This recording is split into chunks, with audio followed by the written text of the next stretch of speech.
Assalamualaikum warahmatullahi wabarakatuh. Halo teman-teman semua.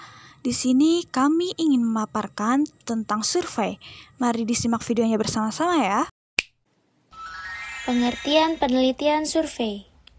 Penelitian survei adalah metode penelitian yang mengkaji populasi yang besar dengan menggunakan metode sampel yang memiliki tujuan untuk mengetahui perilaku, karakteristik, dan membuat deskripsi serta generalisasi yang ada dalam populasi tersebut. Tujuan penelitian survei.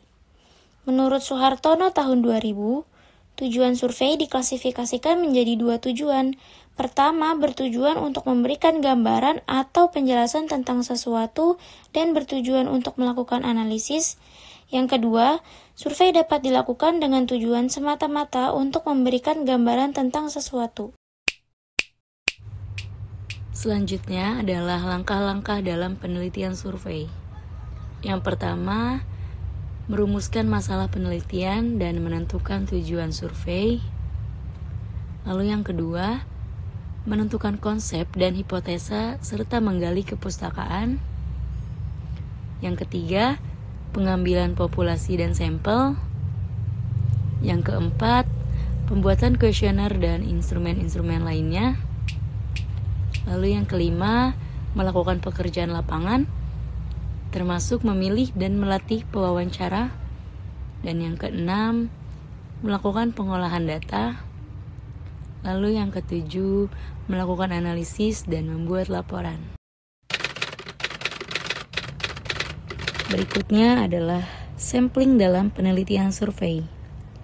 Yang pertama adalah simple random sample, yaitu pengambilan sampel secara acak dan sederhana yang menghendaki masing-masing unit dari populasi memiliki kesempatan yang sama untuk dijadikan sampel.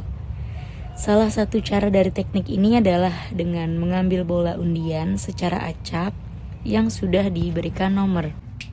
Yang kedua, random sample. Teknik ini pada hakikatnya sama dengan teknik simple random sample. Namun, random sample ini biasanya dilakukan dengan cara diundi, tetapi unit yang sudah diundi tidak bisa kembali lagi.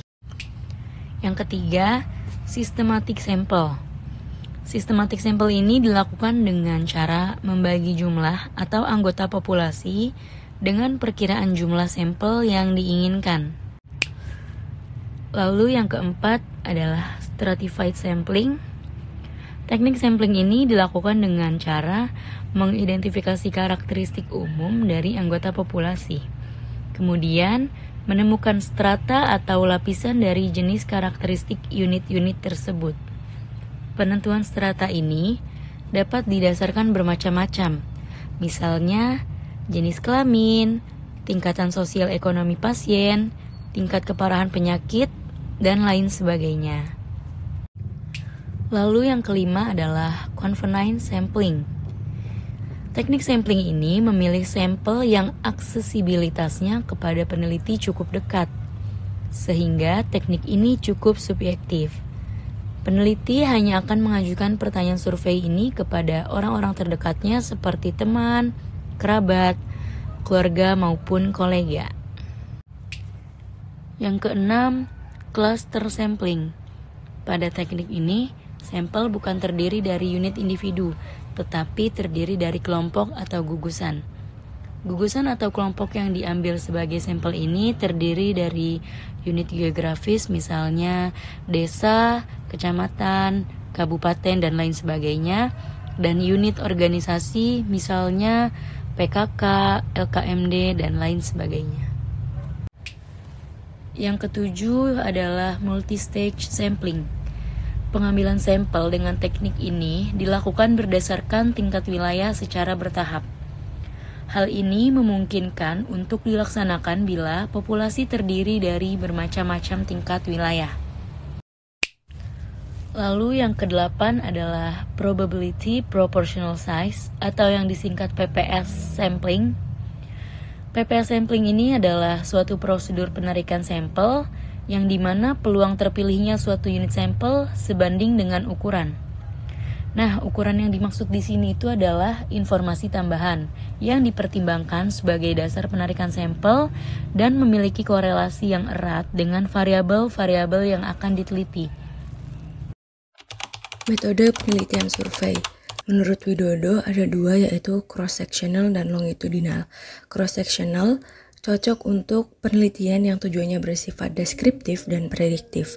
Dalam desain ini, satu sampel atau lebih diambil dari populasi-populasi pada suatu titik waktu yang sama.